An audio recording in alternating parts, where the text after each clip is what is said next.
As we celebrate 50 years, we have become known for a wide and unique culinary taste. Peter Christopher went to various corners of the country, hoping to discover just what is a true Trinidad and Tobago breakfast in tonight's Independence feature.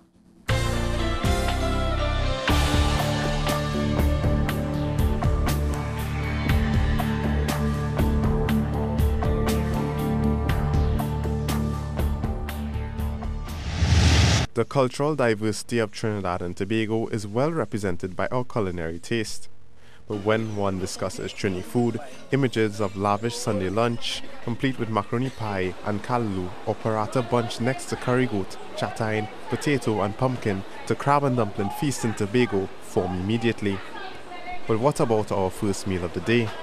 The food that grew up with us, the aromas that awoke us, that carried us to school. Breakfast. Bacon, cheese, bacon, saltfish, bacon, smoked herring. Peru's bake, coconut bake. I used to eat farine with saltfish, with chocolate tea, popular cold pot. Basically, go for a lot of fish, you know, fish and coconut bacon, fried bacon, smoked herring and things like that. That was my kind of breakfast, and chocolate tea. Eating bacon something, whatever. My breakfast, nice fried bacon.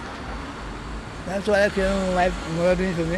Fried bacon and a cup of chocolate tea. Every time my family used to make for me. Zabuka and saltfish, now I eat all that.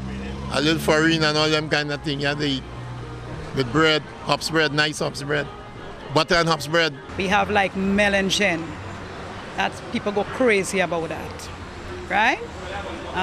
Then we have fried fish. Then, for instance, again, we have like akra, saltfish akra. The various memories of breakfast have remained and continue to bring patrons to seek that like their parents used to make taste. As confessed by the chefs at Breakfast Shed and at Angela's in Longdenville, this memory inspires their creation and draws customers. It's more based on the way I grew up then. The long time way, I find the breakfast, it's based on that. The way all people used to say when they come and eat, they say, oh God, it tastes like Mama used to make. Right? So that is how I view it. How she used to roast it and pung up everything together and then truncate, right? But that's how we just make the tomato choka, also the bygone choka. We just do the same thing with the fry aloo. Well, normally we just do put in all the ingredients in it. So that is it. So strong is this connection to that memory that the people of Toko rebuilt a mud oven 3 years ago to recapture that authentic taste of their youth.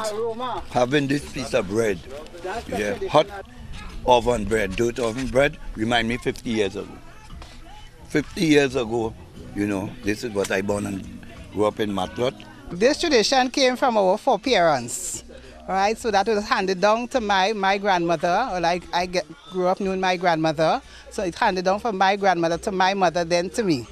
Right, and we now handing it down to our children. All right, so some of the younger people who are around here now, they learning how to, you know, bake bread and sweet bread and drops and tart and all the delicacies in the oven. The appreciation of the food is evident by the popularity of the food from a commercial standpoint. No longer is sada roti the meal that children hid in the corner of their classrooms to eat, but one that is bought daily by much of the working public. The thing about sada roti is not a grease thing, it's just something, you know, you roast it on the platen, have no grease, it carry no grease at all, so it's more healthier than the, you know, like fry bake. People go more rush for the sada because of no grease, right? So I see most people does enjoy it that way. Now something but that sada roti, you know what I mean? It is make you feel to eat, and then now they're selling it now. In the grocery where you can get the whole wheat, and then it's the plain one. But when you put that in your little frying pan, you're just setting it right enough for it to be soft and nice now. Other breakfast favorites, such as doubles, have continued to rise in popularity. Other staples, like bacon buljol, have found themselves listed on restaurant menus. And much like the culture of Trinidad and Tobago, the meals continue to evolve to create that authentic breakfast of Trinidad and Tobago. Peter Christopher, C News.